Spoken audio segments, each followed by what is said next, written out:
and welcome to Roads Renewed. My name is Kosi Anyanwu. Across Nigeria, safe and motorable roads remain critical to economic growth, national integration, and everyday mobility. From farmers transporting produce to traders moving goods and families traveling between cities, the condition of our federal roads directly impacts millions of lives. At the forefront of this responsibility is the Federal Roads Maintenance Agency, FEMA. Despite funding constraints and increasing traffic demands, FEMA continues to intensify rehabilitation efforts nationwide, while also pushing for improved funding mechanisms and stronger collaboration with the National Assembly to ensure sustainable road maintenance. This week on the program, we feature the chairman of the Senate Committee on FEMA, who speaks on legislative support, funding reforms, and strategic partnership for better road infrastructure delivery. We also take you to Kaduna State, where rehabilitation works are ongoing on critical federal routes as part of FEMA's commitment to restoring failed sections and improving motorability. Stay with us. Roads Renewed continues after this short break. We've all felt it. The dangerous potholes that destroyed our cars and caused accidents, the bad roads, the washout, the cut-off bridges and embankments that prolong our journey time. But across Nigeria, something new is happening.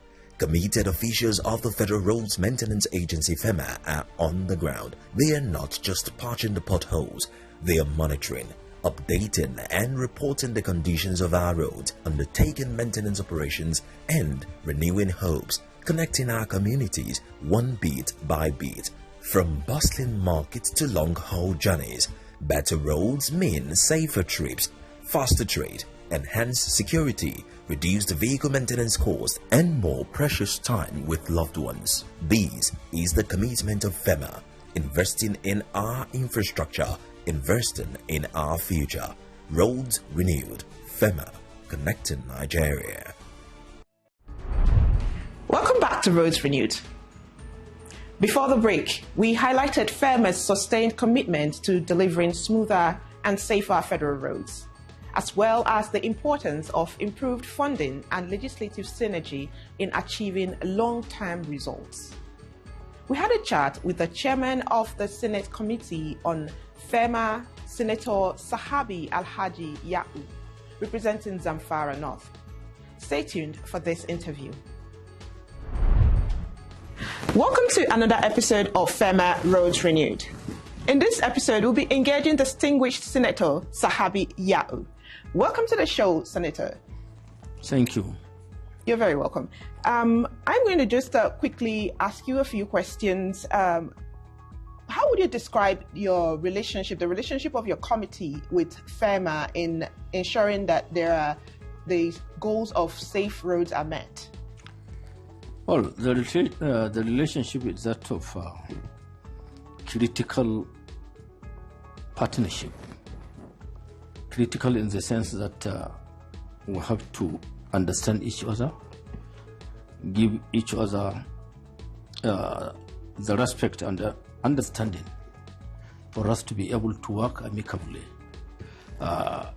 For them over there, that is the agency to succeed, and the National Assembly to have a very, very constructive oversight that is laced in accountability, sense of belonging, and the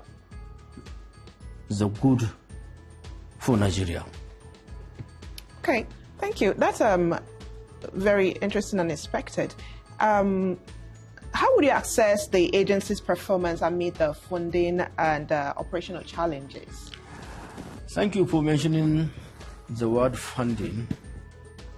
If not for these situations that we find ourselves, that funding has become not as regular as it should be, I believe the agency will have performed wonderfully. But even though that, they have been able to cover many parts of this country through their maintenance activity. They are able, I think, to have make about 200 kilometers of road motorable. And when it comes to patching up the potholes, I think they were able to have about 302 square kilometers of potholes that have been patched and made motorable. So with this type of, that is 2025 budget I'm talking to you. So with this type of development, if only we have enough funding for this agency, I think we'll have gone a long way in solving and sorting out the bad and unmotorable roads we have over this country. We have about 36,000 kilometers of road to take care of. And by the time you compare this lengthy or number of roads that needs to be attended to, and whatever comes to them as budgetary allocation, I think that one can say they are doing their best. Interesting. So, in essence, the funding so far is commensurate with the work that has been output at the moment? No, if I should say that, then I'm being unfair to the agency. The funding is not commensurate, and even though Mr. President is doing his best, and there is a clear difference between 2024 and 2025 budgetary allocation and that of 2026. Mr. President has given this agency a bit of attention, and I believe he will continue to do so.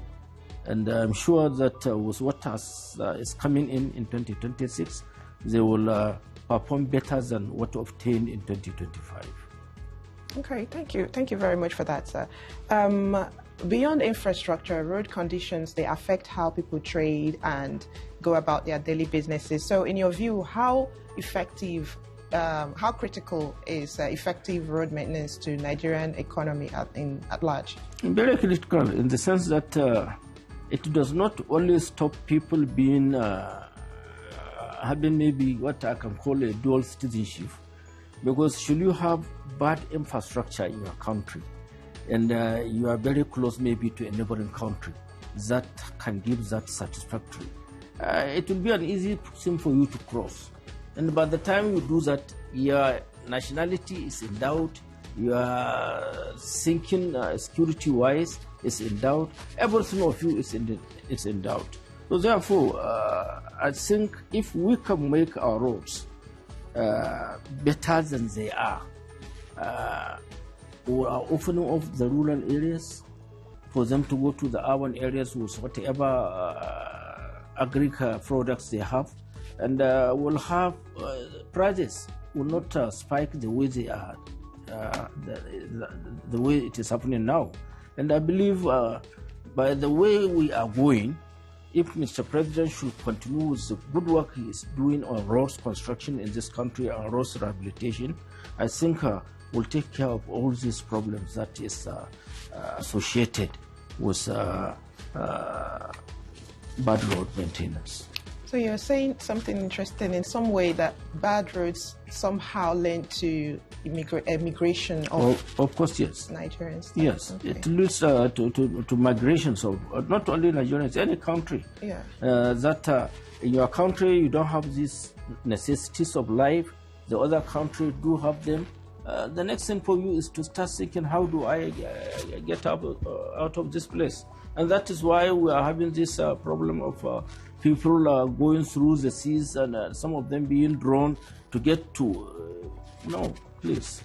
Yeah, that's a very interesting point. We are aware of famous budgetary constraints. So I would like to ask you, distinguished Senator, what are the legislative measures that the Senate is considering to ensure sustainable, predictable funding for road maintenance? These are issues that are being tackled, and Mr. President has taken the right step in that right direction when it comes to this. Even before now, there is that tax law which provides about 10% of whatever fuel haulage you have or whatever that should be given to PEMA for them to be able to maintain and maybe reconstruct some of these roads that are being overloaded by trucks and whatsoever. If we concentrate on that and provide more ways of revenue generation for the agency, then it will be they will be better off instead of very much relying on whatever has been given to them under budgetary allocation of the country. Okay, thank you so much. So I'm just going to quickly ask you about preventative road strategies. So looking ahead, what reforms or innovations would you like to see institutionalized to ensure road maintenance in Nigeria becomes preventive and less reactive? This has to do with money. And if Mr. President will continue to give enough money to this agency for them to perform, for them to do what is expected of them, constitutional provision, to do their constitutional rights, I believe it will go a long way to sort out so many problems. And we are coming up with laws, even though time is against the 10th National Assembly, but we will make sure that we leave something behind for us or for anybody that is coming in again to pick up and make this agency work as it is supposed to work. That is enough budgetary allocation, enough source of funds for them to take good care of these roads. Because it is better we take care of what we have than to start thinking of constructing new ones. It's cheaper to maintain than to construct new roads. That's interesting. But I'm just going to ask you just quickly, in your personal assessment, is there anything that is currently being done to prevent further damage than to react to damage that is? Yes, yeah. Something is being done even right now by Mr. President by looking at the situation and making an improvement to open the budgetary allocation of the agency. So if he can continue in that direction, I believe yes, there is a light at the end of the other tunnel. Okay, thank you very much. So before I just let you go, I'll ask you for a quick message to stakeholders. So what message would you like to share with hardworking engineers and field officers at FEMA, as well as millions of Nigerians who rely on the road? First of all is to congratulate FEMA for the efforts they are making, more especially of recent times, and tell them to keep it off. Even though the resources are not, they do not match the need of the country. But with their efforts and the way the management is handling things, I think we'll get there. And I expect them to continue the way they are doing it, so that this country will be better off for it. And for Mr. President, and I equally will want to thank him and congratulate him for giving attention, the necessary attention this agency deserves for looking at its budgetary allocation in this 2026 budgetary period. So also to Nigerians that they should be patient with the agency, that we are working hard, or they are working very, very hard around the clock to make sure that the roads are made motorable, to make sure that we reduce the accidents and whatever not that is being associated with bad roads. And Nigerians should be patient with us, know that the government is not that the government doesn't know the hardship being encountered by those that travel by roads. No, very much aware, and I think if we should continue with the trend of what has just started, I think we'll be better off for it. Thank you very much, sir. That was a very interesting and quick and insightful interview. Thank you very much for tuning in today. And that was it from Senator Sahabi Ya'u, Chairman, Senate Committee on FEMA. See you again next time. Now, we bring you a special documentary from Kaduna State. where FEMA's rehabilitation works are making visible impact on key federal corridors. Kaduna State, northwest Nigeria, is a land of rich agricultural promise and vibrant commerce. From Zaria to Sabongari, communities thrive on farming, trading, and transportation.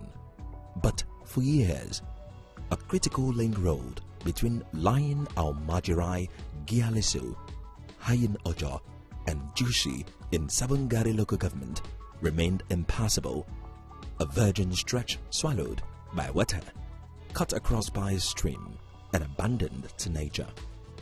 However, coming to the aid of residents of the area, the federal government, through the Federal Roads Maintenance Agency FEMA, embarked on a strategic intervention. What once was a muddy track in a waterlogged terrain, intersected by a flowing stream, is now being transformed into a durable concrete bridge. At the boundary between the two local governments, a stream once divided families, businesses, and opportunities. During the rainy season, movement was nearly impossible. We are here at Gelesu, Zaria. This project links Zaria local government to Sabongari local government. And this place, as you can see, used to be a very swampy place. It was impassable. The only access, the only part or access they have is that olden day, just a small path that they cross to the other side of Zaria. As you can see now, a bridge, a one-span bridge, is being constructed, and the road construction is ongoing. About a 350-meter length of rigid pavement roads. And why the choice of rigid pavement? Because of the topographic nature of the location. As you can see, it's a very swampy place that require a rigid pavement. The importance of this road cannot be overemphasized, because one of the most important issues of these roads is economically, socially, and morally is very important to these people. But before, you cannot even pass through this place. Economically, when it comes to the farm produce within this area, most of the farmers do have a very damaged issue whenever it comes to issue of rainfall. But with the construction of this road, the security of farm produce is guaranteed. Because what we have seen with this type of this construction, road construction and the bridge, is going to add more value to their farm produce. All the water coming from either Barak or coming from Geles or coming from Kobani Dam, from the construction of the bridge, we have seen the embankment and the drainage is going to collect the entire water so that the farm produce will not even be affected with the water. That is why most of the people within this area are celebrating. Even the people of Gelesu and part of Sam are overenjoyed with this construction. Because if you can see, the entire farm produce is what we call perishable goods. If there is too much water in it, it will perish. But with this construction of this road, all the water, they have designed the bridge in such a way that it will collect the entire water. It will not stay long within the farm site. It will now drain through the culvert there. It will now go direct to the river. That is why you see all this farm produce, you can see it from far and near. It's just brightening. Even it's illuminating. The faces of all the farmers within this area is illuminating. FEMA's intervention includes construction of a mini bridge, installation of reinforced concrete-lined drains, single-cell piped culverts, embankment protection, removal of unsuitable materials, laying of gravel, filter beds and stone base, and finally, a reinforced concrete pavement carriageway. For an agrarian region known for transporting produce to Kano, Katsina and beyond, accessibility means prosperity. This bridge is constructed with the highest standards of specification.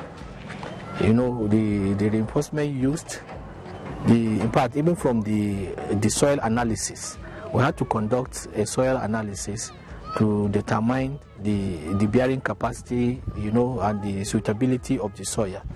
By the, you know, going further, you know, the abutment of the bridge, you know, the foundations, all were well constructed, and they have undergone series of tests in order to withstand the loading and also to have a maximum strength that will carry the goods and our property along the corridor. Since the very day we saw FEMA coming to this site, we say something good is going to occur.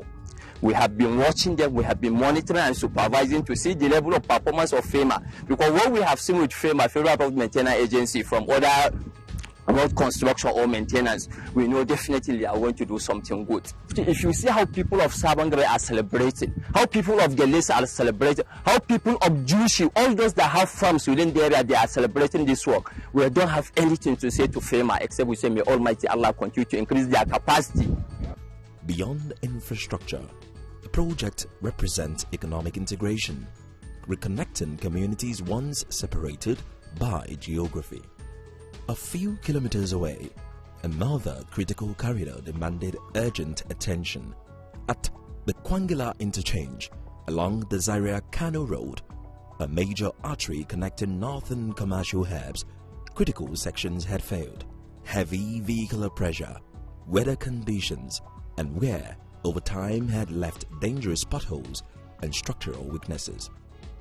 The federal government relocated the intervention to the Zaria-Makafi Old Kano Road corridor, covering Chinages 2 plus 700 to 45 plus 000, ensuring that rehabilitation addresses the most urgent needs. Here, FEMA's focus is on restoring failed sections, strengthening weak pavement layers, resurfacing damaged portions, and ensuring smoother vehicular flow. For daily commuters, transport operators, and traders, smoother roads mean fewer breakdowns, lower maintenance costs, and improved safety. From the mini bridge linking Zaria and Sabon Gari to the restored stretches along the Zaria-Makafi corridor, these projects reflect a broader commitment by the federal government through FEMA, not just to build roads, but to strengthen connections between farmers and markets, between communities and opportunity, between movement and development. In Kaduna State, the road ahead is no longer uncertain. It is reinforced, it is accessible, and it is open. You've just seen ongoing rehabilitation efforts in Kaduna State, a reflection of FEMA's mandate to restore and preserve federal roads across the country. But sustaining maintenance interventions like these requires not just technical expertise, but also strong institutional backing and predictable funding. This week, we examined FEMA's ongoing rehabilitation works in Kaduna State and discussed the critical role of legislative support and sustainable funding in strengthening federal roads maintenance nationwide. As the agency continues to work across Nigeria's federal road network, collaboration with the National Assembly remains key to ensuring improved budgetary provisions, preventive maintenance strategies, and long-term infrastructure preservation.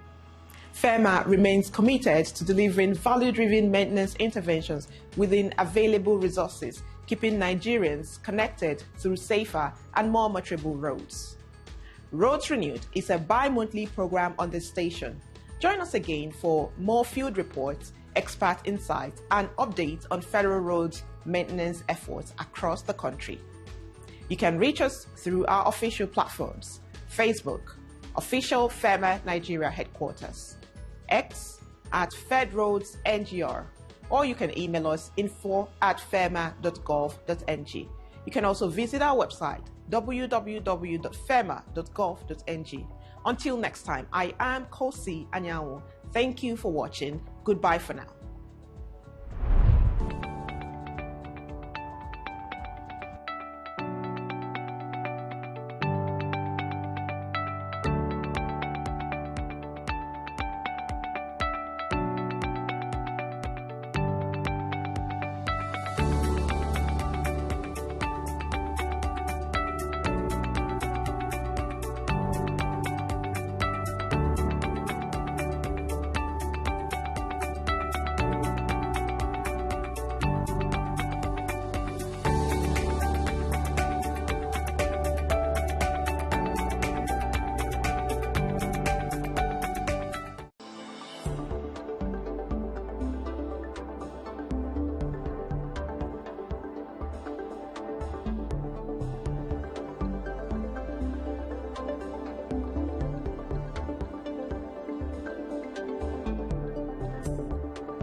Ramadan, the 9th month in the Islamic calendar, is here again. This is a wonderful time to learn more about Islam and give to the cause of Allah. It's also a time when extra emphasis is on charity and good neighborliness. From the first day to the last day of Ramadan, join us on TVC from 3 to 6 a.m. every day for Ramadan Kareem. Recitation of verses in the Quran, tafsir by great Islamic scholars. Ask the Sheikh for clarity on Ramadan and Islam. What's more, you can learn and win great prizes in the Ramadan quiz segment, all spiced up with soul-stirring nasheed. Asking for a sign from you, 'cause I'm so broke inside. Ramadan Kareem on TVC from 3 a.m. to 6 a.m. every day in Ramadan. To participate, call or visit our marketing department, TVC Communications Limited, Eko Atlantic City, Victoria Island, Lagos. Telephone 0708 066 8003 or 0708 066 8004. You can also log on to www.tvccommunications.tv. Ramadan Kareem. Every weekday on Business Nigeria, we uncover the secrets of the financial world. We analyze the stock market, shares, bonds, and the thrilling world of cryptocurrency. Facts matter. Our team dives deep to separate fact from popular opinion. We simplify complex government policies as it impacts your everyday life, helping you navigate the ever-changing financial landscape. Watch Business Nigeria every weekday at 2 p.m. only on TVC News. First with breaking news. I'm Nifemi Oguntoye, news anchor with TVC News.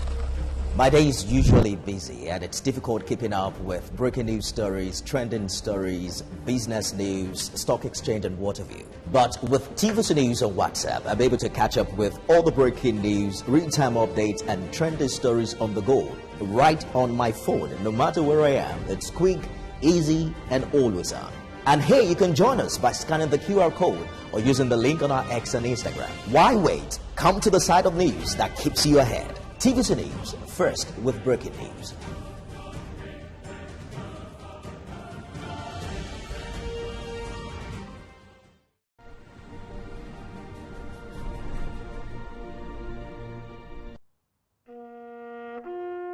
In my travels, I see many fascinating people and things.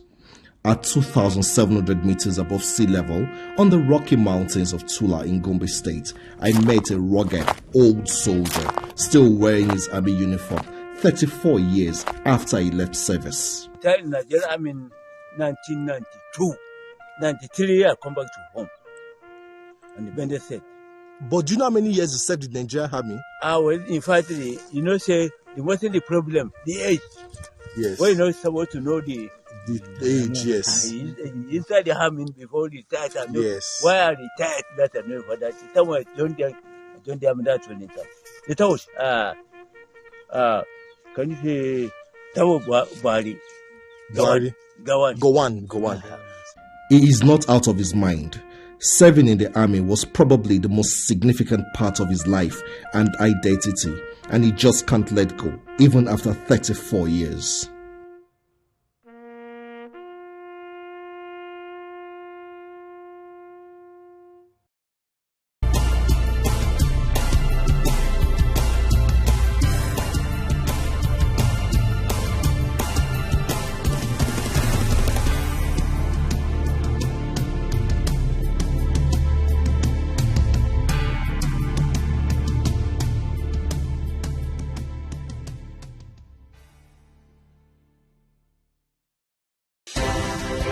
At TVC News, wherever the big news story is happening,